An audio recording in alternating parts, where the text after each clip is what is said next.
When's the last time that you gave your entire attention to something for a long period of time? Most of us don't remember, and it has become normal nowadays. Normal to scroll for hours, normal to switch goals every month, normal to complain but not commit. And that's exactly how a life slowly drifts out of control.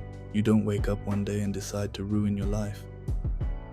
You slowly trade focus for comfort, discipline for dopamine, depth for distraction, and the scary part, it feels harmless while it's happening. One skipped workout doesn't matter, one late night doesn't matter, one week of procrastination doesn't matter, but 1 year of it does. The truth is simple, your life is not messed up because of one big mistake. It's messed up because of repeated small escapes. Escapes from discomfort, escapes from responsibility, escapes from long-term thinking.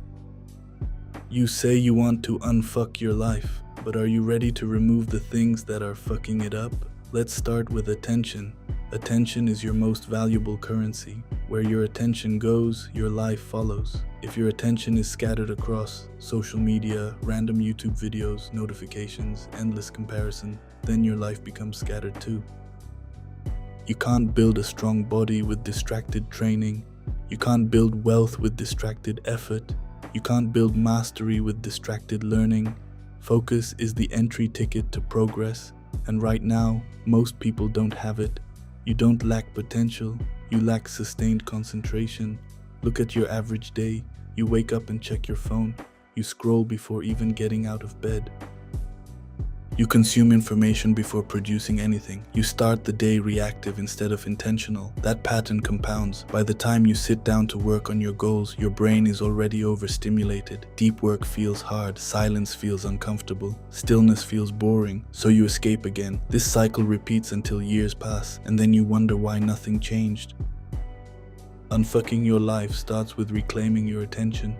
You need to learn how to sit with discomfort. Close your tabs. Put your phone in another room, set a timer for 60 minutes, work on one thing only, no switching, no checking, no multitasking, just one task. At first it will feel almost painful, your brain will look for stimulation, you'll feel restless, you'll want to quit. That discomfort is withdrawal.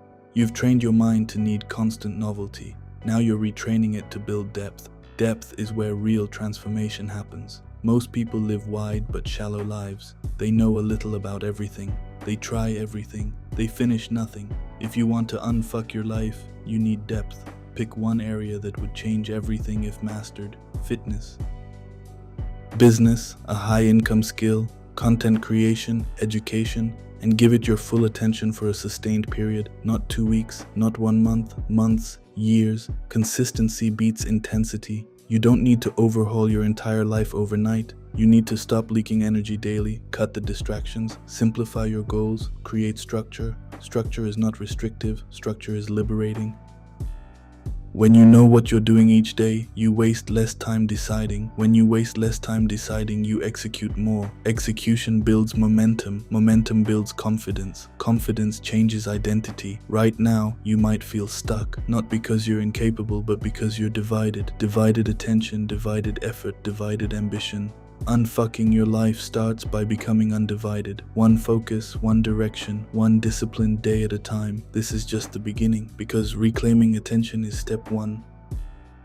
The next step is harder. It requires confronting something most people avoid their entire lives. Reclaiming your attention is step one. Step two is brutal. You need to take responsibility without excuses. Most people don't ruin their lives because they're incapable.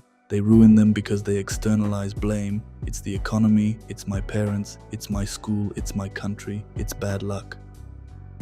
Some of those factors are real, but none of them change one simple truth. You are still responsible for what happens next. Responsibility is heavy. It removes your right to complain without action. It forces you to look at your habits honestly. If you're out of shape, it's not genetics alone. If you're broke, it's not only the system. If you're lost, it's not just society. It's your daily decisions. That realization hurts your ego, but it empowers your future.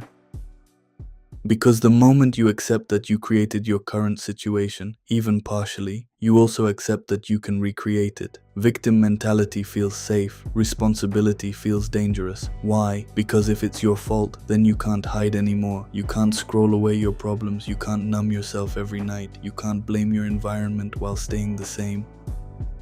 Unfucking your life requires radical ownership. Look at your last 12 months. Be honest. How many days did you truly push yourself? How many weekends did you waste? How many promises did you break to yourself? Self-betrayal is the fastest way to destroy confidence. Every time you say, I'll start tomorrow, I'll wake up early, I'll quit this habit, and you don't, you teach your brain that your word means nothing. That's dangerous, because if you don't trust yourself, how can you build anything long-term? Self-trust is earned through kept promises, small ones first. Wake up when you said you would, train when you scheduled it, work when it's time to work, even when you don't feel like it, especially when you don't feel like it. Discipline is not about motivation, it's about alignment. Doing what needs to be done whether emotions agree or not. Your emotions are temporary, your habits are permanent, and most people let temporary feelings dictate permanent outcomes. Another reason your life feels off is because you tolerate too much. You tolerate bad sleep, bad food, bad company, bad habits, bad excuses. Standards shape reality. If your standards are low, your life will match them. Raise them. Stop negotiating with weakness. If you know something is hurting your progress, cut it. No dramatic announcement needed, just quiet elimination. Delete the app. Stop texting that person. Remove the distraction. Change your environment. Your environment either supports your growth or sabotages it. There is no neutral. Look at the 5 people you spend the most time with. Are they building or are they coping? Energy transfers, ambition transfers, so does mediocrity. If everyone around you is comfortable being average, you will slowly become average too. Unfucking your life might require distance. Distance from habits, distance from environments, distance from certain people. Growth is often lonely at first, because when you change, you disrupt dynamics. Some people won't like it. That's fine. You're not here to be liked. You're here to level up.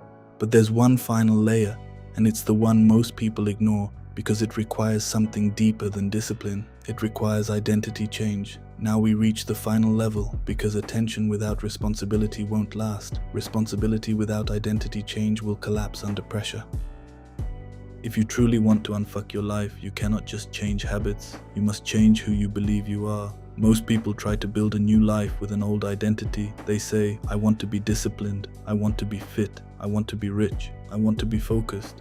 But internally, they still see themselves as the procrastinator, the inconsistent one, the guy who always quits, the one who never finishes. Your identity always wins. If deep down you believe you're undisciplined, you will subconsciously prove it. You'll start strong, you'll feel motivated, you'll build momentum. Then one bad day happens and your brain says, see, this is who we are, and you fall back. Not because you lack willpower, because your identity wasn't updated. Unfucking your life requires a shift from outcome-based thinking to identity-based thinking. Instead of asking, how do I get rich? Ask, what would a disciplined, strategic, patient person do daily?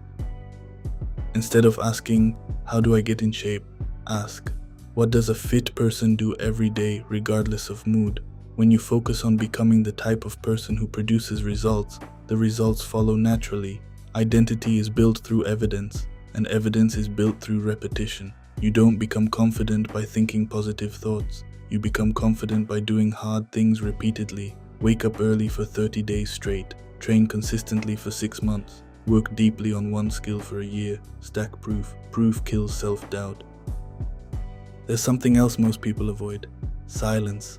When your life feels chaotic, you fill it with noise. Music constantly playing, videos in the background, notifications lighting up your screen, endless conversations. Silence forces reflection. Reflection forces clarity. Clarity forces decisions, and decisions force change. If you never sit alone without distraction, you never confront the truth about your direction. Take time weekly to sit without stimulation. No phone, no music, no talking, just you. Ask hard questions. Where am I actually going? What am I avoiding? Who am I becoming if I continue like this for 5 years? Most people are terrified of those questions. That's why they stay busy. Busy feels productive, but busyness without direction is self-sabotage. You don't need to fix everything at once. You need to create non-negotiables. 3 or 4 pillars that define your life: health, skill development, income, relationships. Build daily actions around those pillars. Protect them. Your life is unfucked when your daily actions align with your long-term vision. Not when everything feels perfect, not when you're always motivated, but when you are aligned. Alignment creates peace. Peace creates focus. Focus creates results, and results reinforce identity. Understand this clearly. You are not broken. You are undisciplined in certain areas. You are distracted in certain seasons. You are inconsistent in certain habits. But none of that is permanent. The version of you 5 years from now is built by the decisions you make this week, not next year. This week, start small, remove one distraction, add one disciplined habit, keep one promise to yourself, then repeat. Unfucking your life is not dramatic. It's quiet, it's repetitive, it's uncomfortable. But if you commit long enough, something shifts. You wake up one day and realize you trust yourself again. And once you trust yourself, everything else becomes buildable.